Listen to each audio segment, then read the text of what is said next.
Hello again, my name is Daniel, welcome back to my channel, Guilty Feet. Nowadays everybody want to talk like they got something to say, but nothing comes out when they move their lips, just a bunch of gibberish. The fathermuckers act like they forgot about Dre, and I've got no rhythm. Today I'm going to take you through my week in reading, the first thing I wanted to say is I had a fabulous, I went to this online talk with the author Mick Herron this week that was put together by Blackwell's Books. He has his new book, the latest in the Jackson Lamb series, is coming out, I think, will have come out by the time this goes up, and it's called Slough House. So I spent an hour in his company where he was talking. The bunch of us in a room. I got to ask a question, which was asked live, and super interesting and fun to be at a bookish event, even if it was virtual. My weekly article in The Guardian that I want to talk about is this. They put out a introducing our 10 best debut novelists of 2021, and I'm going to mention it now just because it's the kind of thing that I would like to revisit at the end of the year. You know, this is very brave of The Guardian to talk about the 10 best debut novelists of 2021 when we're still, well, now February, but right at the beginning of the year. And I thought maybe if I just shout out these names now and the names of these books, that these are debuts, so very few people have heard of them, and maybe by the end of the year these will be on everyone's radar and prize winners and people talking about them, or maybe they'll be completely forgotten, and that feel bad for the authors, but interesting to see where the Guardian gets its ideas from. The first one is an author called Caleb Azuma Nelson. He's got a book called Open Water coming out February 4th. We also have Megan Nolan has got Acts of Desperation coming from Jonathan Cape on March 4th. The third on this list is Melody Razak, R-A-Z, sorry, it's too long around Americans, R-A-Z-A-K, a book called Moth coming from Orion on the 24th of June. Also on this list is Abigail Dean, who I mentioned last week because she had that great big article in The Guardian. So she's on here as a list of best debut novelists with her book Girl A from HarperCollins, out now already. I'm guessing that some people are already reading this, but that was my prediction that people will be talking about it. No, so far, Zippo. Elsa McFarlane, Highway Blue from Harvel Secker coming on 18th of May. What else have we got here? Will Burns, The Paper Lantern from Orion on the 1st of July. Let's say these are just placeholders so that we can come back at the end of the year and I'll watch this video again and see if any of these have shown up. J.R. Thorpe, a book called Lear Wife from Canongate, from Edinburgh publisher, do some funky stuff. And Thorpe was born in Australia, now lives in Cork. Lear Wife tells the story of the wife of Shakespeare's king after the death of her husband. Okay, sounds like it could be a thing. Also a book, Rebecca Watson, a book called Little Scratch, which is already out now from Faber. What else have we got? Natasha Brown, a book called Assembly, coming from Hamish Hamilton on the 3rd of June. Sam Riviere, Dead Souls, on the 13th of May. Is that it? Have we got any more? Okay, so those are some names. I'm just putting them out there, placeholders, and we'll come back and visit them and see how we did at the end of the year, or how The Guardian did. My week in reading, another good week. Finished a bunch of stuff. I was talking last week about Laura Littman's By a Spider's Thread. This is the 8th in the Tess Monaghan series, and I think for me, my last one. It was okay. Tess did not do a whole lot to solve the plot, which kind of resolved itself. Yeah, not. I mean, I've read 8 of them, but not enough to make me want to read any more in the series. So for now, probably that's it for me and Tess. After that, I read this great play. This was a rare occasion where this is not my book. My cousin, who I've been lending books to all through the pandemic, had this and said, you should read this. I want you to borrow this, but I want it back. And I never borrow books from anybody because I usually buy them, and maybe I'll go and buy a copy of this now that I've read it. This is Translations by Brian Friel, who was an Irish playwright. And yeah, the reason my cousin lent this to me is because he saw a production of this at the National Theatre. He took my mum to see it. He lives half the year in Israel, half in London when pandemic allowing. He's my mum's first cousin. We were very close, so he'd seen some of my mum. So after I read it and I posted on Goodreads that I did, and that goes onto my Facebook. So mum called, said, I saw that play with Richard. No, yeah, yes, mum. So this is a great play set in Ireland in the 1830s, in this imaginary town of Ballybeg. And the play the dialogue is in English, but it's ostensibly as if it's written in Gaelic, in Irish, and so actually when an English-speaking character comes, even though he speaks English and the Irish people are speaking English, they can't understand each other. And so there's a whole translations. There's also whole bits of dialogue that are done in Greek and in Latin, because it's a very self-educating population in Ireland in the 1930s who are teaching themselves Greek and learning Latin and quoting the great classics. What's going on here, though, is that the British colonial powers are in Ireland at the time and are running a project to map all the Irish named towns and identifying spots and anglicising those names.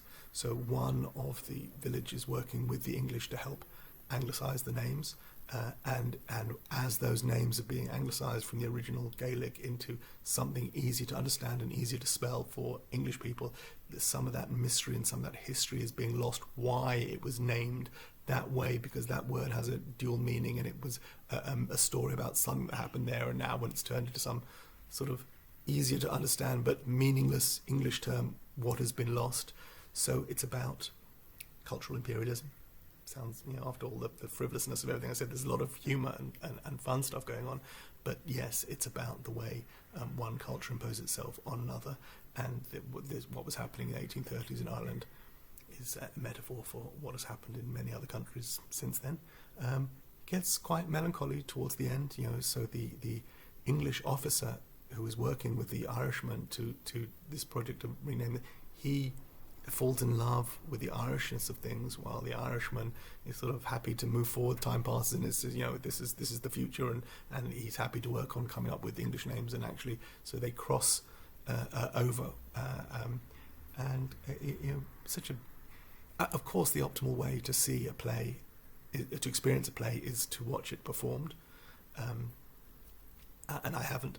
But reading this, just because of the Irishness of it, it's such a musical language. So my cousin gave it to me as Irish. My mother is Irish. My late father was also Irish. So I hear their voices and I hear the musicality of the language and the sentence construction, which has just got a lilt to it that is different to what I grew up with in London. So this was Brian Friel's translations, a fine bit of work. I noted that when they have play scripts, they often show the first cast. This was first performed in 1980, and the cast included Stephen Ray, the actor who probably best known for The Crime Game, maybe, and also down the cast list in 1980, a young Liam Neeson. So that was translations by Brian Friel.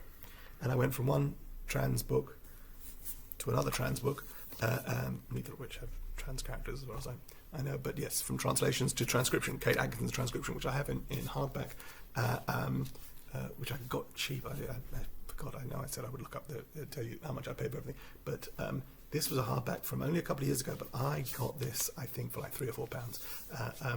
At a time, I just, I fancied reading some more Kate Atkinson. I've had several runs with Kate Atkinson, so I started off with her when her first two novels, like her first book, Behind the Scenes at the Museum, I think won the Whitbread or something way back in the day, and I read that, and I read her second book, Human Croquet, after that, and then kind of left behind, and I'd done Kate Atkinson. Then she had a whole run of the Jackson Brodie books, which I missed. I didn't read those, but I did watch the TV show with Jason Isaacs, not a school chum of mine, but went to my school, but I didn't read the Jackson Brodie books. But I came back to Kate Atkinson with Life After Life, and A God in Ruins, read that as well. And then I've since decided I'm going to go back and read the Jackson Brodie books. I've read the first two, I've got the third one, and I just picked it up as a standalone. This is not part of the Life After Life series, not part of the Jackson Brodie. It's Second World War, female, working with security services, I guess is a little bit, if I had to be reductive about it, I would say she's kind of an unreliable narrator, so maybe The Remains of the Day meets Ian McEwan's Sweet Tooth, that kind of thing, if that's helpful, if you've read those books. It was okay, bit of a potboiler, very readable, was on my shelf. It's a perfect example of a lockdown read, not as perfect as the book I'm currently reading, which I'll get to in a second, but this was there. I didn't know when I was going to get to it, but I have no new books coming in, so I picked it up and I've read this novel, and it's now no longer on my TBR. It can go on the shelf with the rest of the Kate Atkinsons. Next one, so those are the 3 books that I finished. This is the book that I am currently reading. This is Shadowstar. This breaks so many rules. This is by Chris Claremont, story by George Lucas. I do not buy books that have 2 named authors on them, and this is by Chris Claremont and story by George Lucas, and which is all kinds of problematic because this is the 3rd in the series. The first in the series was written by George Lucas and Chris Claremont, so I have it filed under L for Lucas because I also have a copy of George Lucas's novelization of Star Wars, or whether it's a novelization or he put it out, I don't know, whatever it is. I've got Star Wars by George Lucas. I don't have any of Chris Claremont's prose. I've got a bunch of comics by Chris Claremont. Chris Claremont famously wrote all the X-Men books. I'm babbling. So this, how can I put it? This was the book that has been the longest on my TBR ever. And I will give you a minute or two to guess how long it's been on my TBR, and I will prove it to you because every book that I buy, that I bring into my collection, I put it on my TBR and I write inside the cover when I buy it my name and the month and the year that I bought it. So I don't write on it when I start reading it, literally write the month and year that I bought it. So how long do you think since I purchased this copy of Shadowstar, the 3rd in the trilogy? This one by Chris Claremont, story by George Lucas, and the trilogy, in case you don't know, I'm so all over the place.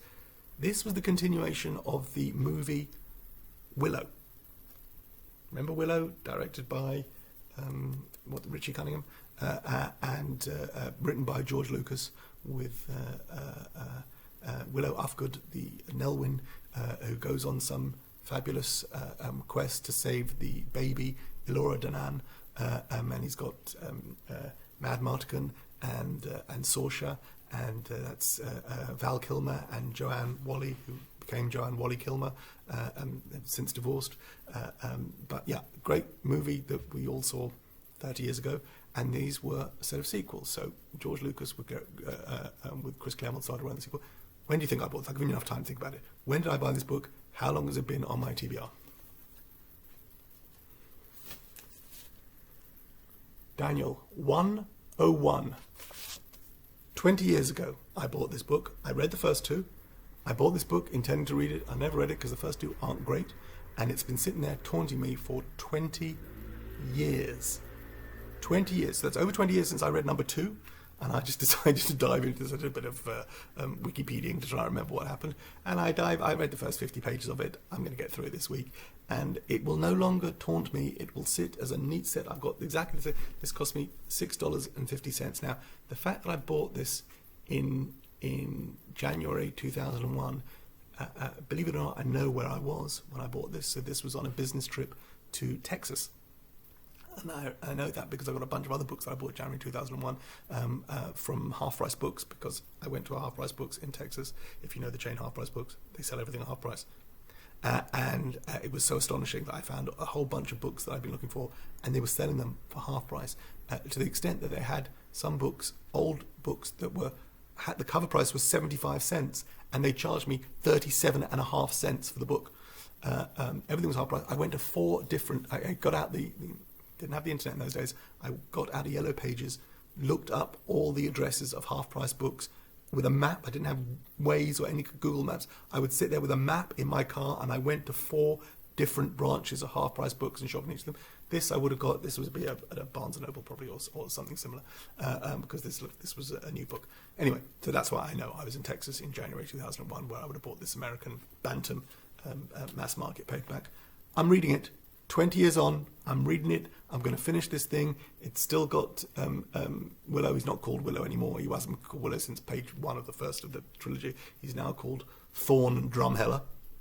But Elora Danan maybe this is her. Elora Danan is grown up, so these books take place sort of 16 years after the end of Willow, and she is still the princess that the prophecy says is going to save the world. And it's got dragons in it, and it's got demons in it, and it's got dream fighting and magic, and it's not the kind of thing I read at all, and it's been 20 years since I did, and now I'm going to do. So thank you very much. I hope that was okay. That's the end of my week in reading. See you again soon. Bye.